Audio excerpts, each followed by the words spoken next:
Kumusta? Ngayon, pag-uusapan natin ang isang pambihirang bayani ng Pilipinas. Pero hindi siya general o politiko. Isa siyang ina at isang lola. Ito ang kwento ni Melchora Aquino na mas kilala nating lahat bilang si Tandang Sora, ang ina ng himagsikan. Bago ang lahat, may tanong ako sa inyo. Ano nga ba ang kayang gawin ng isang 84 anyos para sa bayan? Hawakan niyo muna yung tanong na yan kasi alam niyo, dyan mismo iikot ang buong kwento ni Tandang Sora. Okay, so para masundan natin ang mambihirang buhay niya, dadaanan natin yung 6 na bahagi. Sino nga ba talaga si Tandang Sora? Ano ang buhay niya bago ang himagsikan? Paano siya naging kanlugan ng mga katipunero? Ano yung dakilang sakripisyo na ginawa niya? At syempre, anong pamana niya at ang aral nito para sa atin ngayon? Sige, simulan natin sa pangalan pa lang niya. Isang pangalan na naging simbolo na pala ng pag-asa. So, saan ba galing yung palayaw niyang Tandang Sora? Actually, simple lang. Yung Tandang, syempre, pagkilala sa edad at sa karunungan niya. Tapos yung Sora, galing lang yan sa pangalan niyang Melchora. Parang nickname lang, di ba? Pero ang bigat ng naging kahulugan. Okay, ngayon, silipin naman natin kung sino siya bago pa man mag-umpisa ang lahat ng gulo.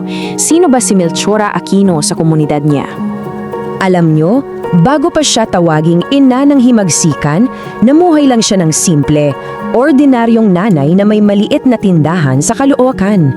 Kilala siya sa lugar nila bilang yung taong pwedeng lapitan pag may problema, yung laging handang tumulong. Siguro, malayo pa sa isip niya noon yung nag-aabang na papel niya sa ating kasaysayan. At dito na magbabago ang lahat. Yung tahimik niyang bakuran, biglang magiging sentro ng isang napakadelikadong kilusan. So para lang sa context, sino ba yung mga katipunero? Sila yung mga miyembro ng isang secret society, yung katipunan, na ang goal ay palayain ang Pilipinas mula sa mga Espanyol. Isipin nyo ha, ang pagtulong sa kanila, hindi lang yan bawal. It's a death sentence. Kapag nahuli kang tumutulong sa kanila, katapusan mo na. Pero kahit gaano pa kadelikado, anong ginawa ni Tandang Sora? Walang alinlangan. Ginawa niyang safe house yung bahay at tindahan niya. Nagpakain siya ng mga gutom, ginamot niya yung mga sugatan, tapos sa bahay pa niya mismo ginaganap yung mga secret meeting nila. Pero higit sa pagkain at gamot, binigyan niya sila ng lakas ng loob, yung kalinga ng isang ina. Pero alam naman natin, di ba, sa mga ganitong kwento, laging may panganib. At yung kabayanihan niya, hahantong sa pinakamabigat na pagsubok sa buhay niya. At yon na nga, nangyari ang kinatatakutan. Nabisto siya. Nalaman ng mga Espanyol ang lahat ng ginagawa niya. Yung bahay ng matandang inakala nilang tahimik lang, yun pala ang pugad ng revolusyon. At dito yung part na grabe, nakakakilabot. Ang edad niya nung nahuli siya, 84 na taon. 84 years old. Ulitin ko, 84. Sa ganung edad, hinarap niya ang mga sundalong Espanyol, bit-bit ang akusasyon na siya ay isang traidor. Pinilit siyang magsalita, tinakot, sino sila, nasaan sila. Pero kahit anong gawin nila, wala silang nakuha sa kanya. Ni isang pangalan, wala siyang sinabi. Mas pinili niyang manahimik kaysa ipahamak yung mga taong tinulungan niya. Basically, ang mensahe ng paninindigan niya ay ganito katapanga. Wala akong kilalang katipunero. At kung meron man, hinding-hindi ko sasabihin sa inyo. Ganong katibay ang puso ni Tandang Sora.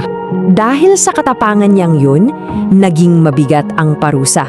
Ipinatapon siya, dinakip at dala sa malayong Mariana Islands. Napakalayo sa pamilya niya, sa bayang pinaglalaban niya. Pero dito, hindi nagtatapos ang kwento. Dahil ang mga tunay na bayani, yung sakripisyo nila, nagiging inspirasyon yan na hindi kailanman mamamatay. Pagkatapos ng ilang taon, pagkatapos ng digmaan, nakabalik din siya sa Pilipinas. At alam niyo kung ilang taon na siya noon?